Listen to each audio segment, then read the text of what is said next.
Logamug. Having watched a number of your videos, it's clear that for any task the church can have, there is a Sea Org posting for it.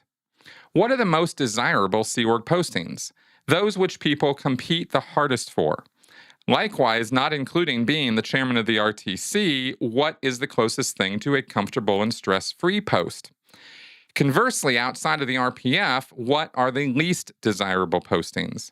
Finally, what is the strangest Sea Org posting? Okay, these are interesting questions. I had never really thought of things in the Sea Org this way. And by the way, being chairman of the board is not necessarily comfortable and stress-free.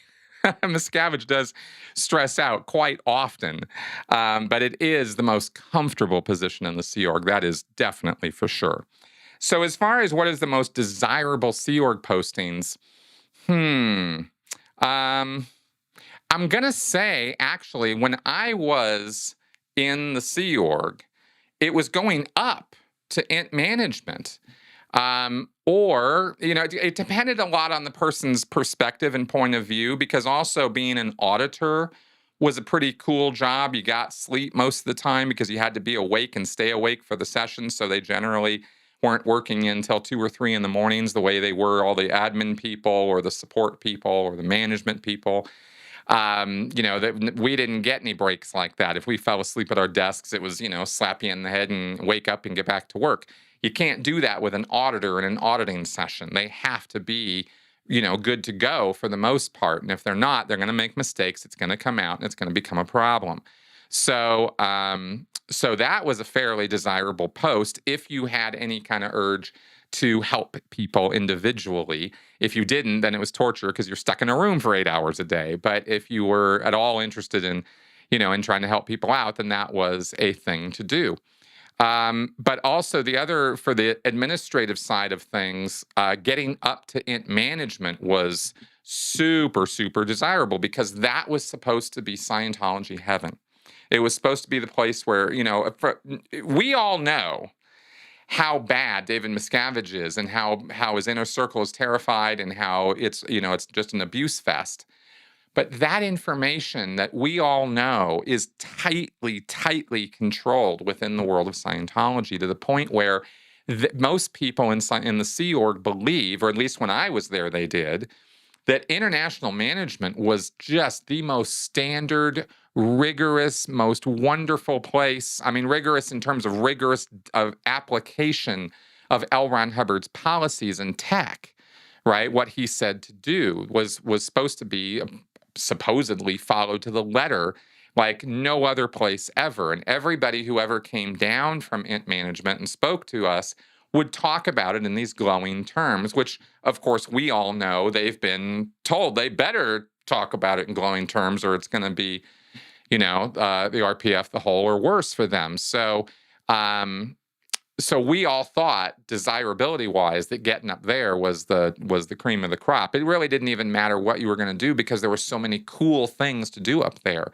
between music mixing and video editing and graphic design and art and making films. I mean, every aspect of making a film is there, plus international management, overseeing the strategies and programs for the whole world. I mean, man, if you wanted to actually feel like you were doing something effective to change the conditions using Scientology, change the conditions of the planet, then int management was the place you wanted to go, So that was, I learned after getting out. Oh, man, was I glad that I wasn't qualified to go there.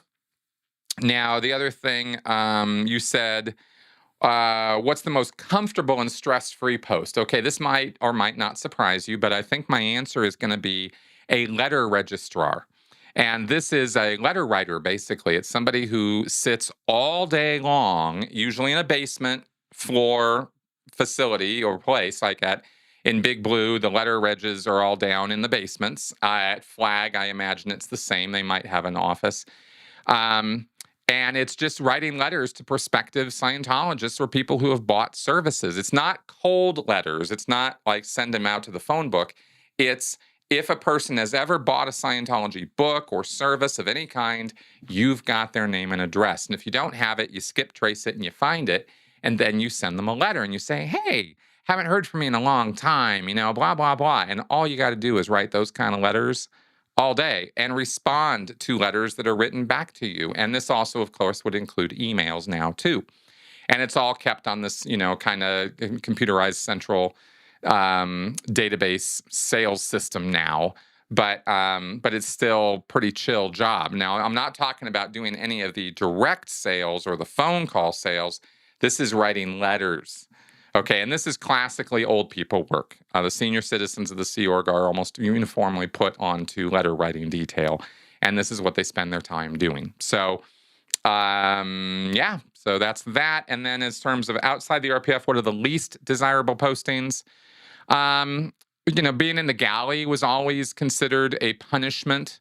Being in estates, in the estates division, which meant you were on the grounds, you were a groundskeeper, or you were, an engineer type. The engineers tended to be considered a little more higher skilled and specialized training, so we didn't really think of them in the same degraded way that we did the dishwashers or the people who were cooking the food and stuff.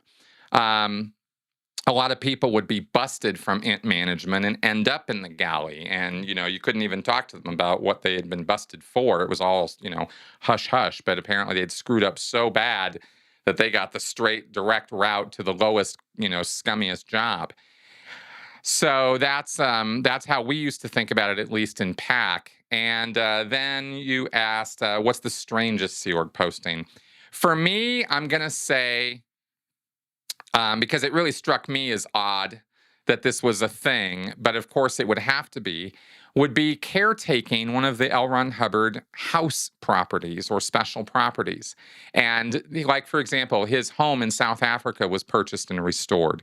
The home in Arizona was purchased and restored. The CST, the Church of Spiritual Technology properties, have homes where there are Sea Org caretakers there on those properties out in Trementia, out in New Mexico.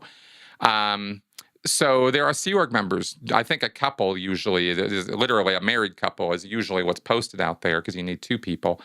And they have to keep the place up, do the tours, et cetera, et cetera. So not that there's tours of the CST facilities, but the houses are sort of presented as little museums that the public can make schedules and go and tour. So that's a kind of weird one, right? But that's Sea Org. That's not staff. So there you go.